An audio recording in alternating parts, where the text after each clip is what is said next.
అశ్వ సంవత్సరంలో కైలాస యాత్ర Shri Gayatri tours and travels 8977349696. జాతీయ దర్యాప్తు సంస్థ ఎన్ఐఏ కీలక నిర్ణయం తీసుకుంది.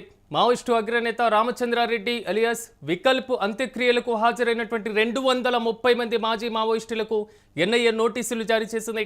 అయితే ఉమ్మడి కరీంనగర్తో పాటుగా వరంగల్ జిల్లాలకు చెందిన వారే ఎక్కువగా ఉన్నటువంటి పరిస్థితులు. అయితే గతేడాది అక్టోబర్ 18న రామచంద్రారెడ్డి కడారి సత్యనారాయణ పేరుతో కోహెడ్లో నారాయణపూర్ అమరుల యొక్క సంస్మరణ సభను ఏర్పాటు చేశారు. అయితే ఈ సభకు విశ్రాంత న్యాయమూర్తి జస్టిస్ చంద్రకుమార్తో పాటుగా పలువురు కీలకమైనటువంటి నేతలు హాజరయ్యారు. అయితే సభలో వివాదాస్పద వ్యాఖ్యలు చేసినటువంటి గాదే ఇన్నయ్యతో పాటుగా మరికొందరిపైన దేశద్రోహం కేసులు కూడా నమోదయ్యాయి. ఇప్పటికీ ఈ కేసులో తెలంగాణ ఉద్యమకారుడు గాదే ఇన్నయ్య అరెస్ట్ అయ్యారు. అయితే జాతీయ దర్యాప్తు సంస్థ ఎన్ఐఏ అదుపులోనే గాదే ఇన్నయ్య ఉన్నటువంటి పరిస్థితి. అయితే 2025 డిసెంబర్ 21న గాదే ఇన్నయ్యను అరెస్టు చేసింది ఎన్ఐఏ. మొత్తం మీద ఈ కేసు వ్యవహారం మాత్రం కొంతవరకు ప్రకంపలు రేపుతున్నటువంటి పరిస్థితి కనబడుతుంది. ఇక ఇదే అంశానికి సంబంధించి మరింత సమాచారం మా ప్రతినిధి సతీష్ అందిస్తారు. సతీష్, మొత్తం ఇది ఎలా చూడాలంటారు? ఈ గాదే ఇన్నయ్యకి సంబంధించినటువంటి వ్యవహారం మాత్రం అప్పట్లో ప్రకంపలు రేపినటువంటి పరిస్థితి అయితే కనబడింది. సో జాతీయ దర్యాప్తు సంస్థ ఏ విధంగా ముమ్మరంగా తనిఖీలు పూర్తి స్థాయిలో దర్యాప్తు చేసేటువంటి ప్రక్రియను ప్రారంభించింది? పూర్తి డీటెయిల్స్ ఏంటి? ముఖ్యంగా ఈ కేసులో ఇప్పటికే తెలంగాణ ఉద్యమకారులైనటువంటి గాదే ఇన్నయ్యను ఎన్ఐఏ అరెస్ట్ చేసింది. డిసెంబర్ 21న ఈ వ్యవహారం అంతా కూడా కలిసింది. ముఖ్యంగా డిసెంబర్ 21 తేదీ నుంచే ఎన్ఐఏకి సంబంధించినటువంటి మొత్తం దర్యాప్తు సంస్థ ఎన్ఐఏ మొత్తం కూడా 230 మంది మాజీ మావోయిస్టులకు ఎన్ఐఏ నోటీసులు ఇచ్చింది. దాంట్లో భాగంగా ముఖ్యంగా ఈ నోటీసులు దాదాపు కరీంనగర్, వరంగల్ ఈ ఉమ్మడి జిల్లాలకు సంబంధించినటువంటి వాళ్ళే ఎక్కువ ఉండడం గమనార్హం. దాంతో పాటు ఏదైతే ఈ ముఖ్యంగా ఈ ఘటనకు సంబంధించి అదే అక్టోబర్ గత 2025 గత ఏడాది అక్టోబర్ 18న కోహెడలో రామచంద్రారెడ్డి మాజీ మావోయిస్టు, అలాగే కడారి సత్యనారాయణ మాజీ మావోయిస్టు ఆయన అంతిమ సభలో కొంత భావోద్వేగ ప్రకటనలు చేశారు. ముఖ్యంగా గాదే ఇన్నయ్య కూడా ఇప్పుడున్నటువంటి ప్రభుత్వం తీరును ఎండగడుతూ కూడా మొత్తం ఆయన కొంత భావోద్వేగ స్పీచ్ ని ఇవ్వడం జరిగింది. ఆ స్పీచ్ తో అందరూ కూడా కొంత ఇది నిజమే కదా అనే తీరులో కూడా మరి అక్కడ ఉన్న వాళ్ళు ఇది అయినారు. సో ఆ స్పీచ్ ఆధారంగానే ఎన్ఐఏ అక్కడక్కడ అసలు ఎవరెవరు ఉన్నారు, అసలు అక్కడ ఏం సమూహం జరిగింది, ఏమేం మాట్లాడుకున్నారు, దేశానికి ఏమైనా హానిపరిచే ప్రక్రియ ఏమైనా అక్కడ జరిగిందా అనే కోణంలో ఎన్ఐఏ సంస్థ మరి అందరికీ కూడా నోటీసులు ఇచ్చింది. ఆ నోటీసులు ఇచ్చిన వాళ్ళందరూ తమ ఇంట్లోనే ఉండాలి, తమ ఇంట్లలో ఉండి అక్కడ మేము వస్తాము, ఎంక్వైరీ చేస్తాము, కొందరిని ఎన్ఐఏ ఆఫీస్ కి ఏదైతే గచ్చిబౌలికి సంబంధించినటువంటి ఎన్ఐఏ ఆఫీస్ ఉందో అక్కడికి రావాలి అంటూ కూడా మరి కొందరికి నోటీసులు ఇవ్వడం జరిగింది. ఇప్పటికే గాదే ఇన్నయ్యను అరెస్ట్ చేశారు. ఇప్పటికే ఆయన రిమాండ్ లో ఉన్న పరిస్థితి కనబడుతోంది. మరోమారు ఈ మొత్తం కూడా వ్యవహారం చర్చనీయాంశంగా మారిన పరిస్థితులు కనబడతా ఉన్నాయి. సతీష్, కొంతవరకు అంటే 230 మంది పైన పూర్తి స్థాయిలో నోటీసులు అంటే సో ఇంతవరకు విచారణ చేపట్టేటువంటి ప్రక్రియను ఎప్పుడు ప్రారంభించేటువంటి అవకాశం ఉంటుంది?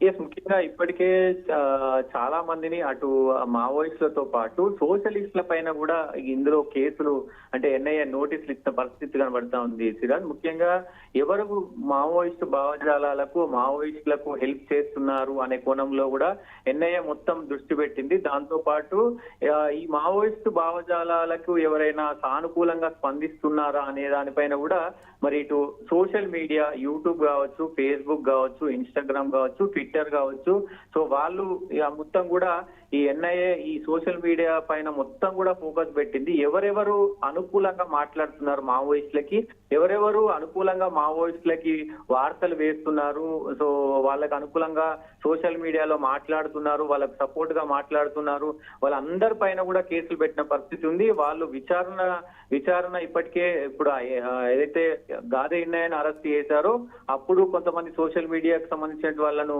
నోటీసులు ఇచ్చి ఇక్కడ గచ్చిబౌలిలో ఉన్నటువంటి ఎన్ఐఏ ఆఫీస్ కి పిలిపించుకొని కొంతమంది మాట్లాడారు. ఇప్పుడు కూడా ప్రస్తుతం విచారణ ప్రక్రియ అయితే ప్రధానంగా హైదరాబాద్, అలాగే ప్రాంతీయ హైదరాబాద్ చెందినటువంటి ఎన్ఐఏ ఆఫీస్ లో జరుగుతుంది. మావోయిస్టు నేతలందరినీ కూడా ఒక్కొక్కరినిగా పిలుస్తున్న పరిస్థితి కనబడుతోంది. కానీ సతీష్, చాలా వరకు మావోయిస్టులు లొంగిపాటు లేదా ఇలాంటి ప్రక్రియ సాగుతున్నటువంటి నేపథ్యంలో ఇలా కీలకమైనటువంటి నోటీసులు ఎదుర్కోవడం, సో అదేవిధంగా దేశద్రోహం అనేటువంటి అభియోగం కొందరిపైన నమోదైనటువంటి పరిస్థితి. కానీ ఇప్పుడు అక్టోబర్లో జరిగినటువంటి ఈ ఘటన పైన, తాజా నోటీసులపైన వీరేమైనా స్పందించారా? ఎప్పటి వరకు నోటీసులు ఎదుర్కొన్నవారు? ఇప్పటికీ నోటీసులు తీసుకున్న వాళ్ళందరూ కూడా సానుకూలంగా ఏదైతే నోటీసులు ఇచ్చారో ఆ నోటీసులకి వాళ్ళు సహకరిస్తున్నారు అందరూ కూడా.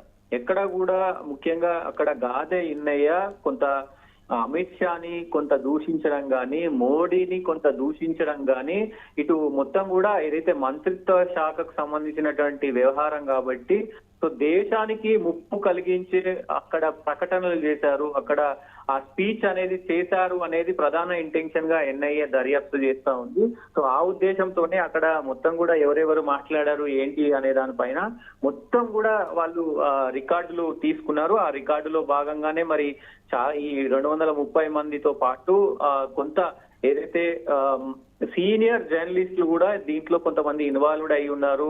ఎందుకంటే ఆ భావజాలాలు ఇప్పుడున్నటువంటి పరిస్థితుల్లో మరి ఇటు ప్రభుత్వానికి వ్యతిరేకంగా ఏ నిర్ణయం తీసుకున్నా కూడా వాళ్ళకు నోటీసులు ఇచ్చే అవకాశం ఉంది కాబట్టి సో వీళ్ళందరూ కూడా ప్రస్తుతం నోటీసులకైతే మరి సహకరిస్తా ఉన్నారు. ఎందుకంటే గాదె ఇన్నయ్యను అరెస్ట్ చేసి 14 రోజుల రిమాండ్ తర్వాత మళ్ళొక 14 రోజులు రిమాండ్ విధించారు. ఇట్లా మరి రిమాండ్ కు వెళ్లే కంటే సో ఇన్వెస్టిగేషన్ కి సహకరించడం బెటర్ కదా అనే రీతిలో కూడా మాజీ మావోయిస్టులు అందరూ కూడా సహకరిస్తున్న పరిస్థితులు కనబడతా ఉన్నాయి. ఇప్పటికే అందరూ కూడా లొంగిపోతున్న పరిస్థితి కనబడుతుంది. దాదాపు మార్చి 31 లోపు మరి ఈ మావోయిస్టుకు సంబంధించినటువంటి భావజాలం కావచ్చు, మావోయిస్టు పార్టీ కావచ్చు, మొత్తం కూడా అంతమయ్యే అవకాశం అయితే కనబడుతా ఉంది. మార్చి 31 తర్వాత మార్చి 31 తర్వాత ఈ కేసుల పైన మరి కేంద్రం ఎలాంటి నిర్ణయం తీసుకోబోతుంది ఏంటి అనేది కూడా చూడాల్సిన అవసరం ఉంటుంది. Right Satish, thank you. మొత్తం మీద జాతీయ దర్యాప్తు సంస్థ ఎన్ఐఏ కీలక నిర్ణయం తీసుకుంది. మావోయిస్టు అగ్రనేత రామచంద్రారెడ్డి ఎలియాస్ వికల్ప్ అంత్యక్రియలకు హాజరైన 230 మంది మాజీ మావోయిస్టులకు కూడా జాతీయ దర్యాప్తు సంస్థ నోటీసులు జారీ చేసింది. ఉమ్మడి కరీంనగర్, వరంగల్ జిల్లాకు చెందినటువంటి వారు ఎక్కువగా మరీ ముఖ్యంగా ఉన్నటువంటి పరిస్థితులు. సో గత ఏడాది అక్టోబర్ 18న రామచంద్రారెడ్డి, కడారి సత్యనారాయణ పేరుతో కూడా కోహెడా, నారాయణపూర్లో అమరవీరుల సంస్మరణ సభను కూడా ఏర్పాటు చేశారు.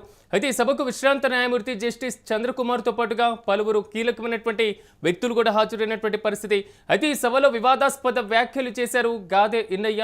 అదేవిధంగా గాదె ఇన్నయ్యతో పాటుగా మరికొందరిపైన దేశద్రోహం కేసులు కూడా నమోదైనటువంటి సిచ్యువేషన్ మనం చూసాం. సో ఇప్పటికే ఈ కేసులో తెలంగాణ ఉద్యమకారుడు గాదె ఇన్నయ్య అరెస్ట్ అయ్యారు. ఎన్ఐఏ అదుపులోనే ఆయన ఉన్నటువంటి పరిస్థితి. సో తాజాగా 2025 డిసెంబర్ 21న సో గాదె ఇన్నయ్యను కూడా అరెస్ట్ చేసింది ఎన్ఐఏ. ఈ నేపథ్యంలో 230 మంది కూడా ఆ రోజు సభకు హాజరైనటువంటి వారు, అదేవిధంగా సోషల్ మీడియాలో దీనికి సానుభూతి తెలుపుతున్నటువంటి వారిపైన కూడా నోటీసులు జారీ చేసినటువంటి పరిస్థితులు కనబడుతున్నాయి. సో వీరి విచారణలో ఎలాంటి అంశాలను ఎన్ఐఏ కీలకంగా సేకరించనుంది, సో తదుపరి ఎలాంటి చర్యలు తీసుకుంటుంది అనే దానిపైన మాత్రం ఉత్కంఠ కొనసాగుతుంది.